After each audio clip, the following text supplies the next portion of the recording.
Welcome to Expertine Showcase, the show where we bring you quick, powerful conversations with elite entrepreneurs and other professional business experts to share their best strategies, secrets, and tips to help you have more success in your business and life. I'm your host, Carden, and this show is brought to you by Expert in You, where we empower professional entrepreneurs, business owners, and experts to not only stand out and become influential figures and celebrities in their markets, but add 6 to 7 figures with more ease. Imagine if you had a game-changing system that attracts and books your calendar with 20 to 40 highly qualified sales conversations every single month and bigger opportunities like clockwork. If you want to increase your influence, impact, and income with strategies that work, book your business accelerator call with me now at acarden.com and let's map out your next steps. And I am very excited for my guest today. This is going to be a topic we haven't really talked about on the show before. I have Dr. Lanecha with me today. Hey, welcome to the show. Hello. Thanks for having me. I am so happy to have you here. First of all, you're gorgeous. You're absolutely gorgeous. And you have this glow about you. So not to sound weird, but you do. Oh, I love it. Thank you so much. I am so excited to have you on the show because we are going to talk about really reestablishing your identity. And I'm going to let you kind of dive into that, what that all means for our listeners. But before we do that, Dr. Lanecha, can you just give a quick version of your background and then what brought you into what you do right now? Yes. So I am a licensed therapist. I'm also a connection coach and I'm an educator. So I have over 17 years of experience in behavioral health. 7 of those years have been in entrepreneurship. And currently I help ambitious, self-doubting millennial women reconnect to themselves, reclaim their identity, and own their story, their personal story, so that they can share it with others. And that's pretty much what I do right now. Plus some other things, but that is pretty much what I do right now and what I'm focusing on. Okay. So you work with women. Are they in the corporate space? Are they entrepreneurs? Who specifically are those women for you that make the best clients? Yes. So the best clients for me are those clients that are at a space in their career where they're transitioning, they're changing, they could have been in corporate, and they are some entrepreneurs, but they're in a transition phase of their life, either pivoting in careers, stepping into entrepreneurship, or just redefining herself after a major shift in her life. And that's the woman that I work with right now, typically between the ages of 35 and 40. Okay. So when you talk about a shift, give some examples of what some of those people would look like. Oh my goodness. Shifts could be becoming a mother, so stepping into motherhood for the first time, a divorce, or breakup, I'll say, experience, if you're in the corporate space, experiencing some corporate burnout, and for the millennial woman who feels like she just doesn't know herself anymore. She lived her life for everyone else, and she wants to figure out who she is so that she can show up as her best self, both personally, professionally, and with some boundaries. Okay. All right. Well, it sounds like we have a lot to unpack here in a short amount of time, but okay. So let's talk about reestablishing their identity. They're going through a major shift. Let's just say, for example, a career change, or maybe even deciding to make a change in their position, could be, or in their life. What would be some of the steps that you would take people through to help them really kind of redefine this for themselves? So first, it starts with a commitment to this shift. Because a lot of people, or what I've experienced in my work, is that I will get a client who comes to me who is wanting something different, wanting to establish her identity. But then there's these excuses that they have. Well, I don't have this, I don't have that, it's not perfect, or what if this person feels a particular type of way? So it starts with making that commitment to really focusing on what it means for you to establish your identity. What are some of your values? What are the beliefs that you have? What is the language that you use about or to yourself? And those are some of the things that we work on initially, making that commitment. And then the work that I do is very reflective. And so if you are not ready to reflect on who you are, what you want, what you desire, the meaning that you give to certain things in your life, the access that you give to people in your life, then it might be, ready to start doing this work, because it takes a lot of reflection. So you're really talking about a lot of inner work for someone. Okay. And For so sure. what would be some of the results that you've had with some of the people that you've worked with? So some of the results have been, I've worked with a corporate, a woman who was in corporate for many, many years, and she experienced some corporate burnout, and she just no longer wanted to be in the corporate space anymore. So I helped her define a plan, or develop a plan of what that looks like, based on who she is in this stage of her life and where she wants to go. So she ended up leaving corporate and starting her own business that was once a side hustle or something she enjoyed, but she pressed it down and, kind of shelved it, I'll say. And once she reclaimed her identity and just who she was and how she wanted to show up in this world, then she was able to take that off the shelf and allow it to become a business that has been good to her, very, very good to her. So coming from the therapy space, how did you sort of get started in this particular phase in your business? Through lots of trial and error, working with different people in different capacities. As a therapist, I will say my experience with school, it was, you help everybody. You help everybody, you figure this out, whatever problem they have, you are the one to help them. That was very draining as well. And I experienced some moments of burnout also. So once I started working with clients and I started identifying like, hey, I light up when I work with this client. And some of my clients are past versions of me and not too far in the past. That And happens. so, Yes. not too far in the past. And I am one, like, I can teach what I've learned. I am an optimist. One of my strips is being an optimist.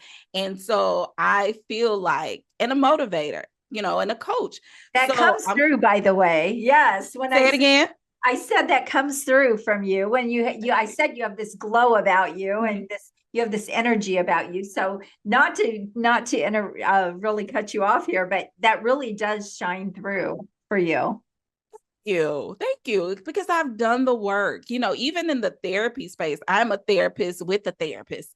And I know that I believe that coaches, when you call yourself a coach, you're able to give some practical, actionable steps for the people that you are working with, and actually giving them the transformation that you say that you give. And so in order to do that, I identified for me, if I'm going to be a coach, I need to coach someone on something that I have experienced, something that I've overcome, made it through. And reclaiming my identity was something that I was able to work through and that I've experienced, living for everybody else as a wife, as a mom, as a therapist, as a coach, as a friend, and, siblings and all of those things. So I was able to overcome those things, or work through, I'll say. So I like that term better. That. You just mentioned about 10 things you do. I'm a wife, I'm a mom, I'm a therapist, I'm a coach, how do you categorize all those things and make all of those things work together. So I've been doing business about 35 years. So been there, done all that. I'm curious though, how have you made all of that work in your life and to not burn out? It's being very, very intentional about, and I can't stress this, and being intentional about your time, the energy and attention that you give to certain things, because even with all of those roles, they require a different piece of me. Sometimes I am not my best in certain areas. I'll just be honest about that. But I definitely had to get honest, get very structured, have some routines. I live by a calendar because I offer individual therapy. That is, and it's based on the calendar. You have to schedule these clients out. So structure, routine, schedule, but then also taking time for myself where I am not any of those things. My family knows that at least for an hour every single day, sometimes it's more, every single day, I am no one's wife. I am not a dog mom. I am not anybody's mother. I'm not answering any phones.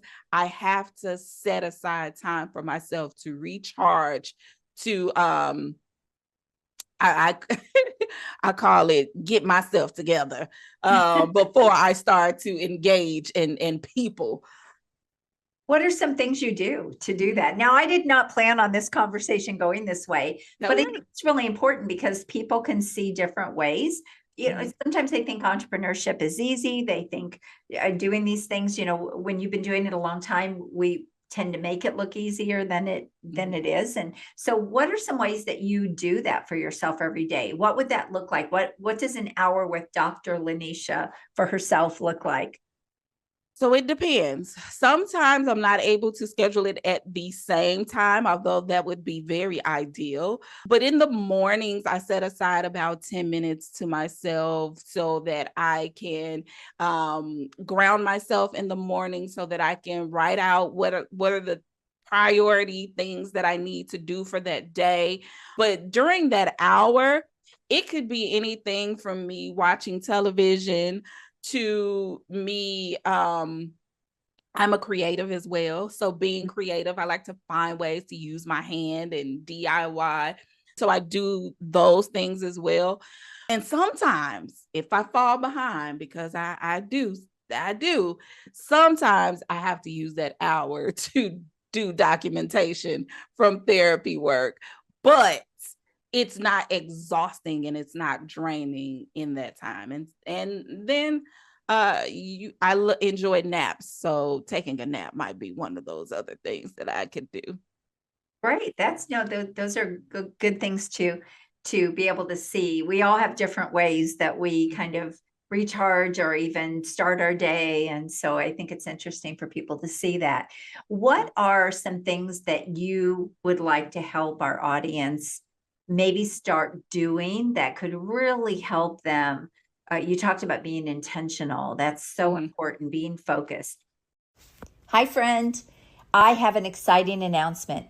I hope you're enjoying this episode of Expert in You podcast, but I have to ask you, have you checked out the latest issue of Expert in You magazine yet?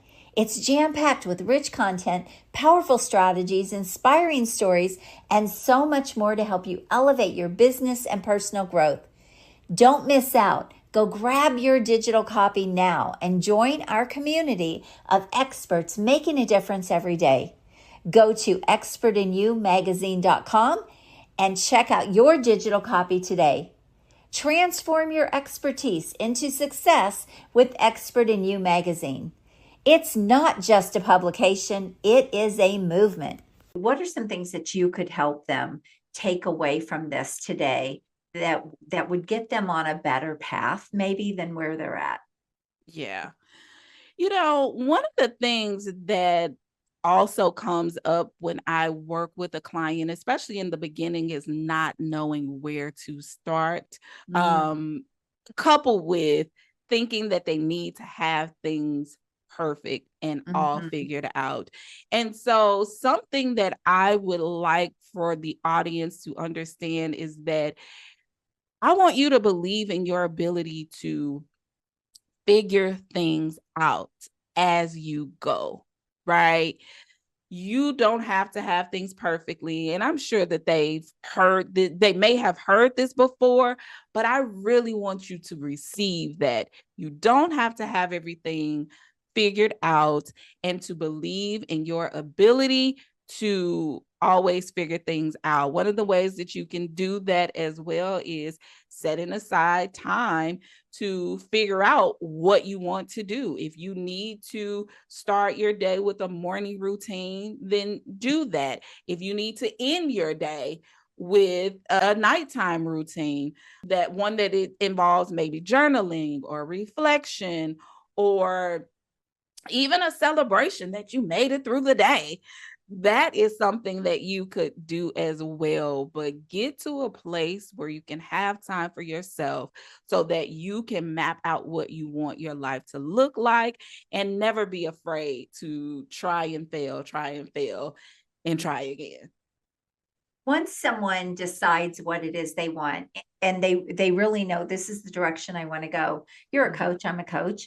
And I believe getting help from someone who has already been there, done it, knows what they're doing is a faster path, especially when we're talking about building a business.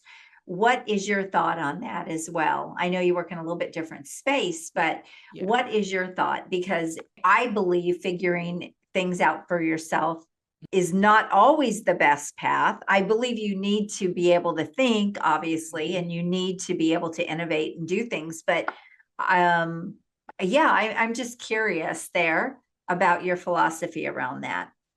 Yeah, I believe that investing in yourself, and sometimes that investment means investing in someone who has been there, done that, and can teach you what not to do, or give you a roadmap, a blueprint of what to do given the situation and the space that you are in.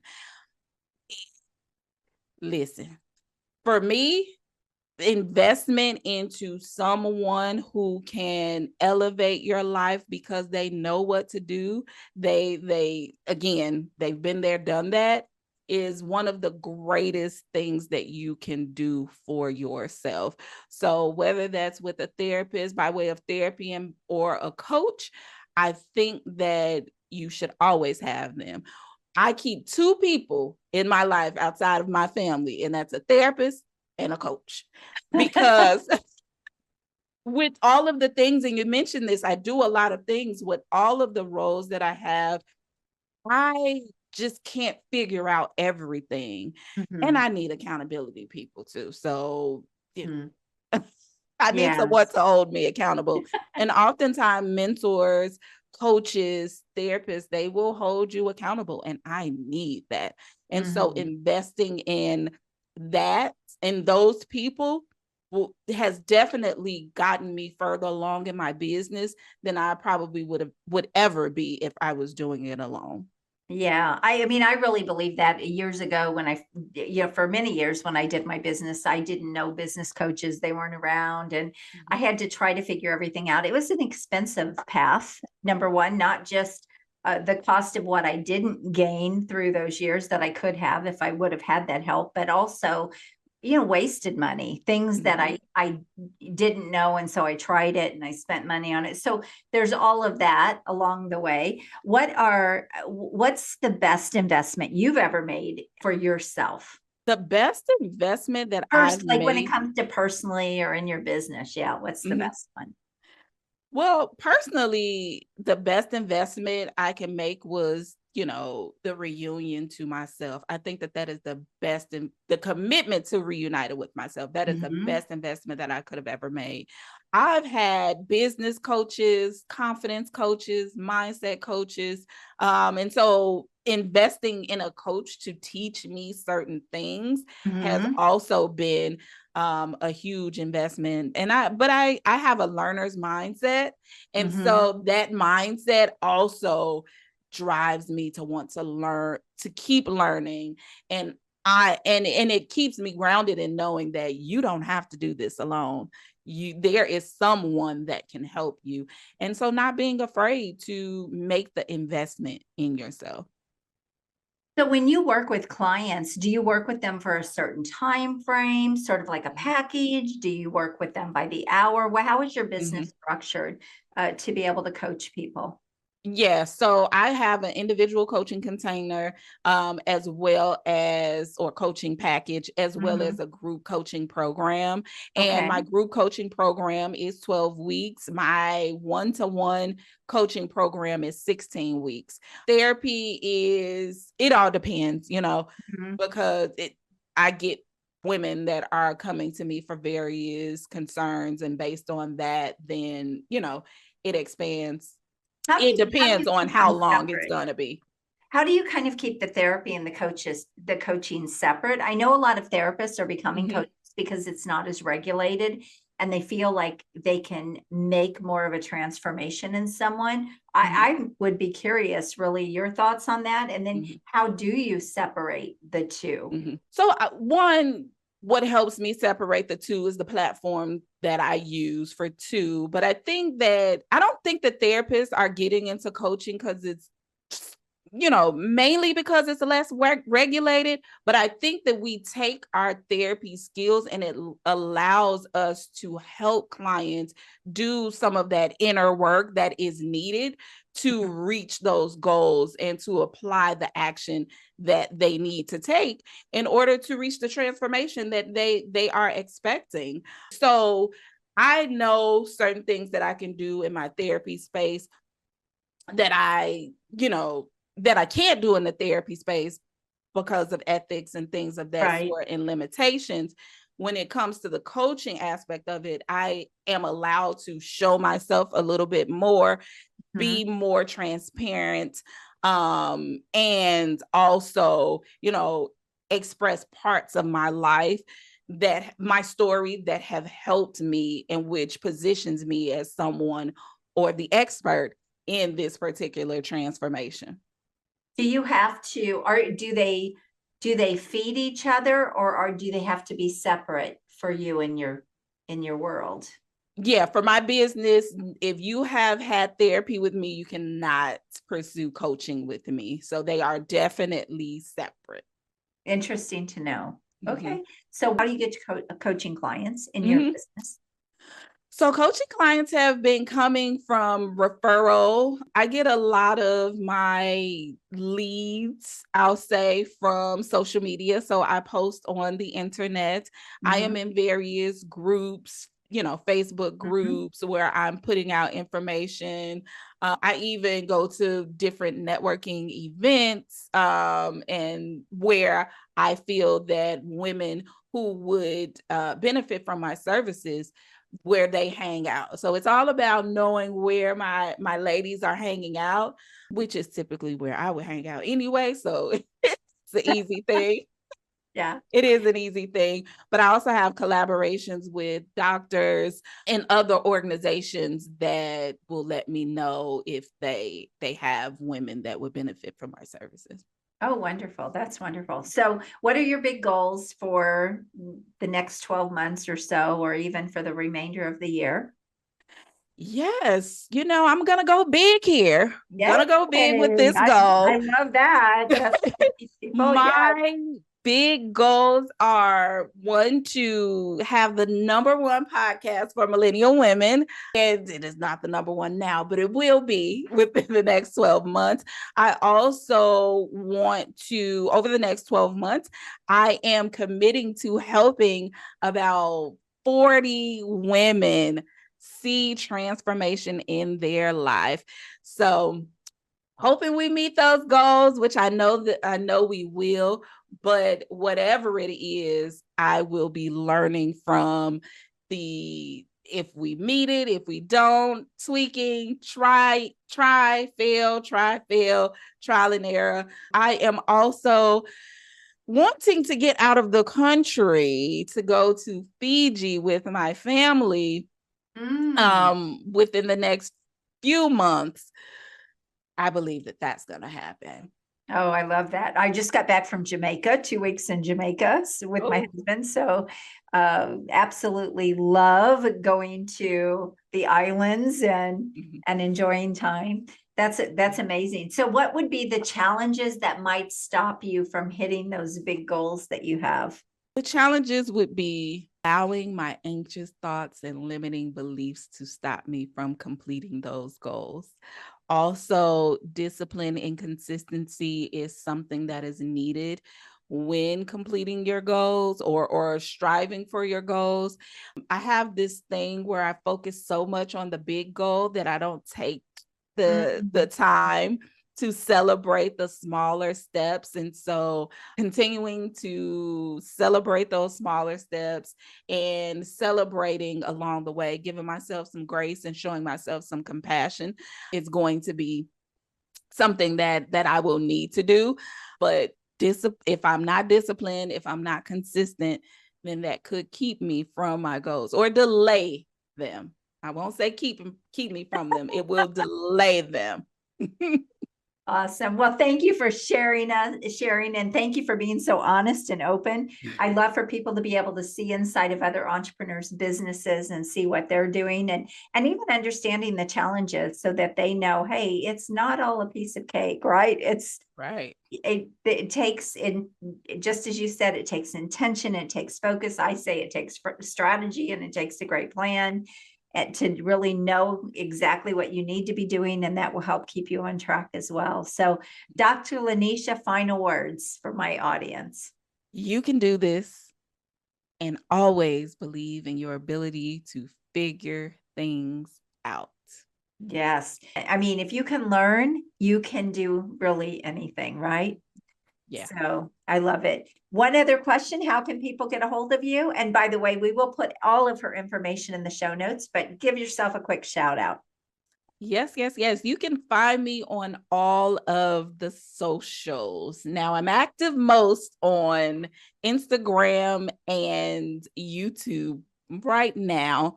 But that is at Dr. Lanecha. So that's DRLANECHA. If you are a podcast person and you want to hear about the stories and experiences of millennial women, then you can follow my podcast, which is Mindset Your Business, and it is on all the podcast players. Fantastic. Thank you so much for sharing, and thank you for being my guest today. Awesome. Thanks for having me. Yes. All right, everyone. I want to thank you for tuning in to Expert in You Showcase. If you are ready to attract high-paying clients like clockwork, build powerful influence, and scale your business with ease, let's talk.